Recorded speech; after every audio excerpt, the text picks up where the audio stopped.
السلام عليكم، ازيكم عاملين ايه حبايب قلبي؟ يومكم هنا وسرور بالصلاة على الرسول صلى الله عليه وسلم. مرحب بكم معايا في فيديو. النهاردة هنعمل مع بعض زي ما انتوا شايفين كده يا حبايب قلبي. هنعمل الكنافة وهنعمل الجلاش وهنعمل الكيكة. عندنا عيد ميلاد ابني حبيبي، فقلنا النهاردة نعمل له شوية حلويات كده ونجيب له تورتية حلوة كده ونحتفل بيها معاكم ونحتفل مع بعض بعيد الميلاد يا حبايب قلبي. عقبال كل حبايبكم يا رب العالمين كده، ما تفرحوهم وتفرحوا اولادكم وتفرحوا عيالكم. اهو يا حبايب قلبي هنبدأ مع بعض زي ما انت شايفة كده يا حبيبة قلبي. هتبدأي تعملي كده معايا كيلو من السكر، هنحط عليه 3 كوبايات من المية. هنعير السكر اهو زي ما انت شايفة كده، كيلو من السكر خد معايا 3 كوبايات ونص كبار اهو يا حبايب قلبي. وهننزل عليه بالمية، هنحط 2 كوبايات ونص من المية. ده سكر تموين، تقدري تعملي بالسكر اللي يعجبك، بس ده عندي كان سكر التموين وقلت اعمل بيه عشان ما بستخدمهوش للشاي، فبستخدمه للحلويات افضل. يعني سكر التموين بيعمل معايا عسل حلو جدا.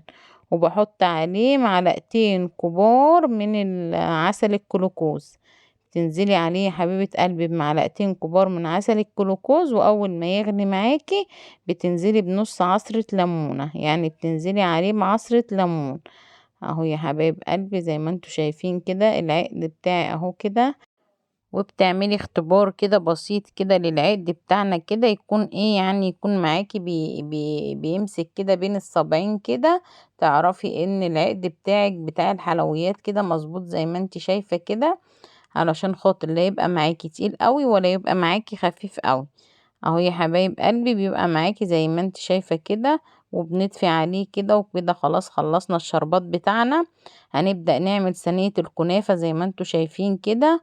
انا بحط بالكبشة من علبة السمنة كده مسيحاها، وبحط لان هي الكنافة بتاعتنا هنعملها بسمنة بلدي، هتشرب معانا شوية من السمنة كده زي ما انتوا شايفين. اهو بتسقيها كويس عشان خاطر تطلع مقرمشة وتطلع معاكي جميلة وحلوة. اهو يا حبايب قلبي بتسقيها سمنة كده، بس انا ما عملتش حاجة غير ان انا فردتها في الصينية وسقيتها بس بالسمنة، ما حطيتلاش اي حاجة. حابة تحطي مكسرات بتحطي جزء في الاول وبعدين تحشي وتحطي جزء وترجعي تحطي عليها بالسمنة كده زي ما انت شفتي معايا. وبنحط كده الصينية بتاعتنا تكون معاكي صينية تقيلة، وتضغطي اضغطي بكل قوتك كده على صينية الكنافة. اضغطي عليها يا حبيبة قلبي كده، اضغطي جامد جامد جدا، اضغطي على الصينية كده معانا. وبكده يا حبيبة قلبي يبقى انت كده عملتي احلى صينية كنافة معانا. وهنبدأ كده زي ما انتوا شايفين معايا كده. هخلص خالص الكنافة بتاعتي وهحطها في الفرن، وهنبدأ نعمل مع بعض برضو الصنف التاني بتاعنا. بس قبل ما نبدأ في الصنف التاني، تبدأوا يا حبايب قلبي كده تشتركوا في القناة، وما تنسوش تدعمونا باللايك والشير يا حبايب قلبي، وتشتركوا معايا في القناة وتفعلوا زر الجرس. اهو يا حبايب قلبي خلصت كده الكنافة بتاعتي وهدخلها على الفرن على طول. يكون فرن حامي، يعني يكون الفرن من قبلها تكوني مسخنة الفرن بتاعنا، وتدخلي الحلويات بتاعتنا على فرن سخن. اي حاجة بتسخني الفرن ليها الاول عشان خاطر الحاجة تطلع معاكي جميلة. انا كنت مشغلة الفرن زي ما قلتلك قبلها ب10 دقايق، ودخلت على طول صينية الكنافة على الفرن على طول. وكل سنة وابني طيب، وكل سنة وانتم اولادكم كلكم طيبين وبخير. اهو يا حبايب قلبي نزلت كده على صينية الجلاش بتاعتنا، فردتها كلها زي ما بتفرديها يا ست الكل. وبتقطعي برضو مربعات صغيرة كده زي ما انت شايفة انا قطعتها على طول على طول. كل الحاجات دي ما خدتش معايا وقت، كل ده على طول على طول. ونزلت اهو بكبشتين 3 من السمنة. ولو بقيت سمنة معاكي بعد ما الحلويات بتاعتنا بتتحمر تقدري تصفيها، مفيش مشكلة. لو لقيتي السمنة كتيرة معاكي صفيها، بس هي كده بتطلع مظبوطة شوية، بتطلع حلوة يعني. اهو يا حبايب قلبي كده تاني حاجة عملنا صينية الجلاش بتاعتنا. الجلاش ده من اجمل الصواني الجميلة اللي بنحبها، لانه بيبقى سادة ما فيهوش حشوات. احنا عامة بنحب اي حلويات من غير حشوات. اهو يا حبايب قلبي بكده خلاص عملت صينية الجلاش وعملت صينية الكنافة، ما خدتش معايا وقت خالص اهو. وهجيب بوله هنا وهعمل معاكم صينية الكيكة. الكيكة معايا يا حبايب قلبي، انا عشان كنت مستعجلة جبت جاهز، فانت هتعمليها اهو زي ما انت شايفة كده، 3 بيضات او بيضتين زي ما تحبي، هي بتاخد 3 بيضات بس انا عملت بيضتين 2 بس. وهننزل بباقي المكونات بتاعتنا دي يا حبايب قلبي في البولة، هننزل هنحط كله مع بعضه كده، هننزل مع بعض كده بالبيضتين وعليهم نص كوباية من اللبن. والكيكة الجاهزة بتاعتنا اللي جايبينها اوريها لكم دلوقتي عشان تشوفوها. اي نوع كيكة جاهز تقدري تعمليه على طول، مش هياخد معاكي وقت، بيبقى فيه كل المكونات بتاعته. وتقدري كمان تعمليها بالكريم جانتيه وتعمليها باي حاجة معانا، الكيكة الجاهزة برضو بتبقى كويس. اهو انا نزلت بنص كوباية من اللبن بتاعنا اهو زي ما انت شايفة. ركزوا معايا يا جماعة، ما تنسوش اللايك والشير والاشتراك في القناة. اهو يا حبايب قلبي هنفتح الكيس بتاعنا بتاع العبوة بتاعة الكيكة وهننزل عليها. واخدت كده كبشة من السمنة ونزلت عليها كده زي ما انتوا شايفين. برضو ما تكتريش قوي لان الكيكة بتاعتنا هي المقادير بتاعتها مكتوبة، فاعملي بالمقادير المكتوبة بالظبط وهتطلع معاكي جميلة زي ما هتطلع معايا بالظبط. اهو يا حبايب قلبي فيها كل المكونات، السكر والبيكنج باودر، فيها كل حاجة. انا مستعجلة فعملتها، انا كنت عاملة معاكم قبل كده هتلاقوها في الفيديوهات عندكم، كيكة الشوكولاتة، تقدري تخشي على الفيديو تقدري تشوفي طريقة الكيكة. انا هنا يا حبايب قلبي كنت مستعجلة فجبت كيس جاهز وقلت اعمله معاكم برضو عشان الناس اللي بتحب الحاجة السريعة الجاهزة. تقدري تجيبي الكيس كده وتعمليه، مش هياخد معاكي وقت خالص وهتطلع معاكي جميلة برضو وحلو. اهو يا حبايب قلبي اهو نضربها ضرب كويس جدا اهو لحد ما تبقى معانا كده ايه كريمي خالص.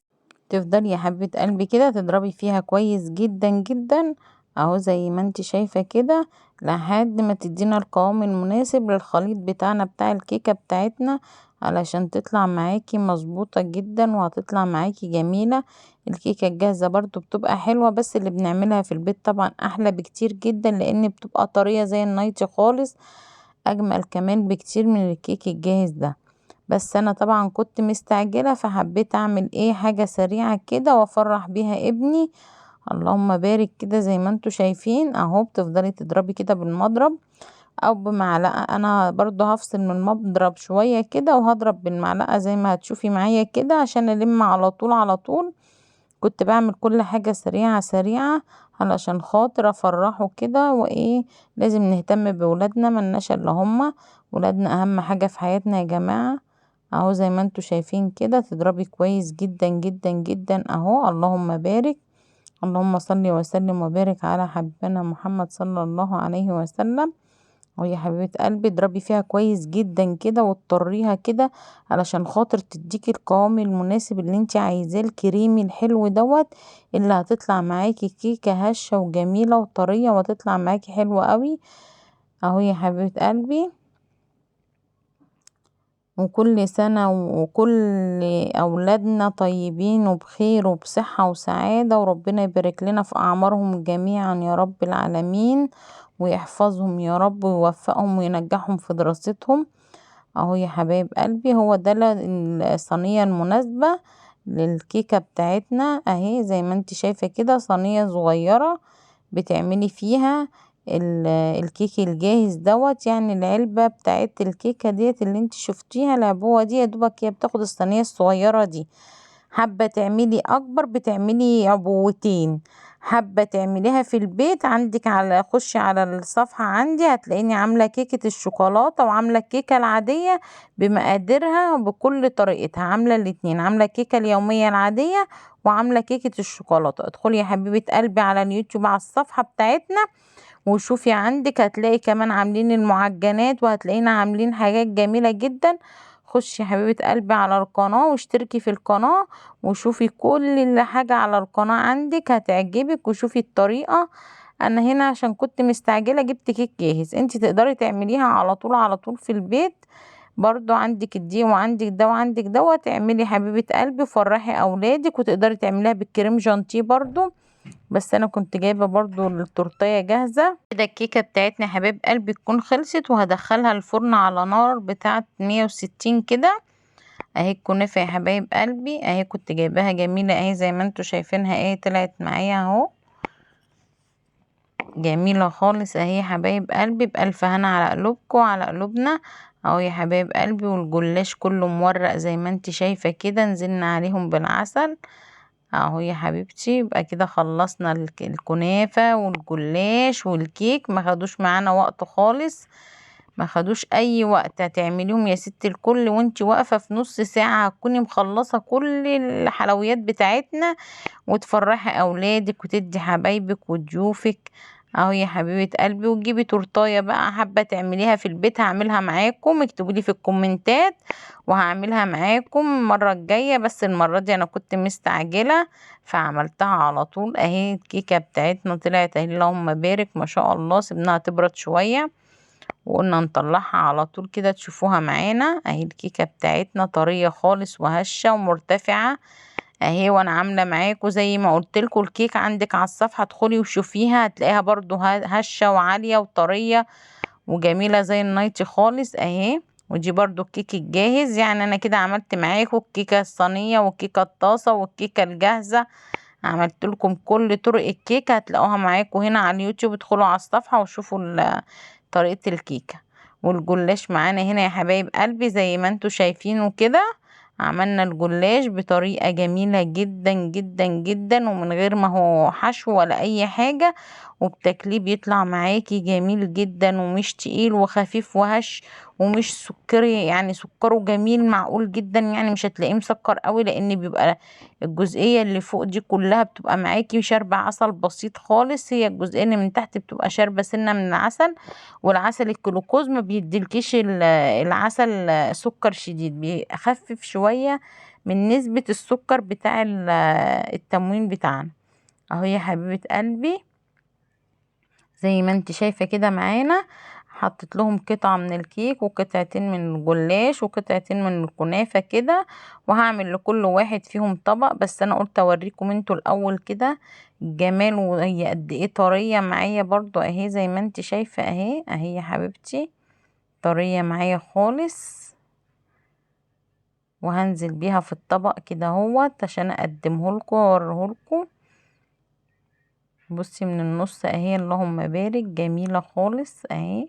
الكيك والجلاش والكنافة عملناهم في نص ساعة يا جماعة، حاجة والله انجاز. جميلة جميلة جميلة، بتجيبي وتعملي كله سادة في سادة، حبة حشوات حطي في النص على طول، سرعي ايدك كده واعملي الحاجة بسرعة كده، ما تقعديش تكسلي، لا طلعي واعملي وفرحي الولاد كده يا حبيبة قلبي، كده عيد ميلادهم كده ولا حاجة، فرحيهم على طول سريع سريع اهو. احنا كده عملنا مع بعض وجهزنا، والتورتايه كنا جايبينها، هعمل معاكم التورتايه، اكتبولي في الكومنتات ونعمل مع بعض التورتايه يا حبايب قلبي، نعمل التورتايه مع بعضنا كده. بس اكتبولي معايا في الكومنتات عايزينها ايه، فاكهة ولا عايزينها شوكولاتة ولا عايزينها، اللي انتوا عايزينه اكتبوه يا حبايب قلبي في الكومنتات. وبكده خلاص، وهنحتفل بعيد الميلاد، وكل سنة وأولادنا وحبايبنا وأهالينا طيبين وبخير وسعادة. انتظروني في فيديو جديد، والسلام عليكم ورحمة الله.